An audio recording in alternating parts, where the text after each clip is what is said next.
என் பேர் அழகுராஜனா. நானும் இந்த குரூப்பில் வந்து பிஜின்னு சொல்லிட்டு ஒரு குரூப்பை இன்வெஸ்ட்மெண்ட் பண்ணால் நல்லா இருக்கலாம் அப்படின்ற வார்த்தையை முன் வச்சாங்க. முன் வச்சதில் நானும் 8 மாதத்துக்கு முன்னாடி இதில் சேர்ந்துட்டு 3 லட்ச ரூபா ஃபஸ்ட்டு எடுக்கிற மாதிரி அந்த அமௌண்ட்டில் எனக்கு ரிட்டர்ன் வந்துச்சு. ஆனால் திருப்பி நான் மறுபடியும் அதில் இன்வெஸ்ட்மெண்ட் பண்ணேன். திருப்பி அதில் போட்ட பணத்தை எடுக்கவே முடியல. என்னான்னு ரெக்கவர் பண்ணாலும் இது என்ன கேட்டுச்சுன்னா கான்டெக்டிவ் அட்மினிஸ்ட்ரேட்டர் அந்த மாதிரி நான் டீட்டெயில்ஸே போயிட்டு இருந்துச்சு. என்னை நம்பி சேர்ந்தவங்க ஒரு 5 பேர், அவங்கள நம்பி சேர்ந்தவங்க 5 பேருன்ற மாதிரினா எல்லா பற்றியுமே இணைக்கிறதுக்கு எங்களை ஒரு கைடாக யூஸ் பண்ணி ஆசை வார்த்தையில பேசி எல்லா பேருமே இதில் வந்து இணைங்க, நல்லபடியாக முன்னேறிடுவீங்க வச்சிருவீங்க அப்படின்ற எண்ணத்தில் எல்லா பற்றியுமே ஆசை வார்த்தையை காமிச்சு எல்லா பற்றியுமே இதில் சேர வச்சுருக்காங்க. இந்த பணம் ஃபுல்லாக ஒரே ஆள்கிட்ட தான் ஃபுல்லாக போய் ரெக்கவர் ஆகிருக்கு. இதை வச்சு நடத்தினவங்க வந்து காசம்பட்டியில் வந்து உதயன் மற்றும் அவங்க மையன் ரமேஷ், அனிதா இவங்க. ஆனால் கட்டையம்பட்டியில் எங்களுக்கு மெயினாக நடத்தினவங்க ரஞ்சித்து, அவங்க ஒய்ஃப் வந்து இப்போ ரீசனபிளாக கல்யாணம் பண்ணியிருக்காங்க. அந்த ஃபுல்லாக பேர் அவங்க பேர் சரியாக ஞாபகம் பண்ணா. ஆனால் எல்லா பேருமே இங்கேருந்து அப்ஸ்டாண்டிங் ஆகிட்டாங்க. நாங்கள் போலீஸில் வந்து கம்ப்ளைண்ட் பண்ணுறதுக்கு எல்லா பற்றியும் ரெடி பண்ணியிருக்கேன். எல்லா பற்றியும் ரெடி பண்ணிவிட்டு எங்களுக்கு முடிஞ்ச மட்டும் எங்களோட பணத்துகளை அவங்கவுங்க இனிஷியல் அமௌண்ட்டை மட்டுமாவது ரெக்கவர் பண்ணி தாழ்மையோட கேட்டுக்கொள்கிறோம்னா. இந்த கிராமத்தில் மொத்தம் எத்தனை பேர் போட்டிருப்பாங்க இந்த மாதிரி? இந்த கிராமத்தில் மட்டும் 2000 பேர், அதாவது காசம்பட்டி ஆகப்பட்ட கிராமத்தில் 2000 பேர். இந்த சுற்று வட்டாரத்தில் கிட்டத்தட்ட 40,000 பேருக்கு மேலே போட்டிருக்காங்கண்ணா. 60,000 பேர். ஏன்னா எனக்கு சரியாக ரெக்கவர் தெரியல. 60,000 பேருக்கு மேலே போட்டிருக்காங்க. ஆனால் எனக்கு தெரிஞ்ச கம்பல்சரி யாருக்குமே என்ன பணம் வரல. இதை தமிழ்நாடு கவர்மெண்ட் வந்து இதை வந்து விரைந்து செயல்பட்டு எல்லா பேருக்கும் பணம் ரெக்கவர் பண்ணி கொடுக்குமாறு தாழ்மையோட கேட்டுக்கொள்ளிருக்காங்க. வணக்கம். நாங்கள் வந்து இந்த சின்ன காசம்பட்டியில் நாங்கள் எல்லாருமே எல்லா ஊர் மக்களுமே பாதிக்கப்பட்டிருக்கோம். இதுல வந்து எல்லாருமே பாதிக்கப்பட்டிருக்காங்க. நம்பி சேர்ந்தாங்க. ஏன் சேர்ந்தாங்கன்னா கஷ்டப்படுறவங்க. இதுலயாவது முன்னேறிடுவோமான்னு சேர்ந்தவங்க தான் எல்லாரும் வந்து இப்படி ஏமாத்திட்டு போயிருவாங்கன்னு நம்ம நினைச்சலாம் சேரல. இவங்க வந்து எங்களோட இயலாமைய அவங்க பயன்படுத்திக்கிட்டாங்க. இதுல வந்து ஒவ்வொரு நபரும் நீங்க எத்தனை லட்சம் ரூபாய் கொடுத்துருப்பீங்க?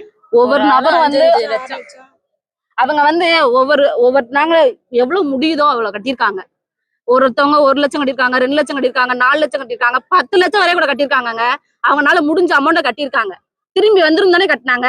இது முதல்ல சொல்லியிருந்தாங்கன்னா எந்த மக்களும் இப்படி வந்து கஷ்டப்பட்டு இருக்க மாட்டாங்கல்ல.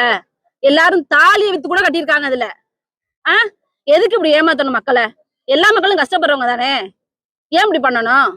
இந்த ஊர் மட்டும் இல்ல, இந்த ஊரை சுத்தி இருக்க எல்லாருமே சேர்ந்துருக்கோம்.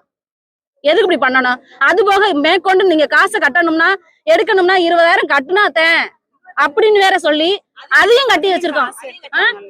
எப்படிங்க நாங்க என்னங்க செய்யறது? எல்லாருமே இல்லாம இருக்கவங்க தாங்க.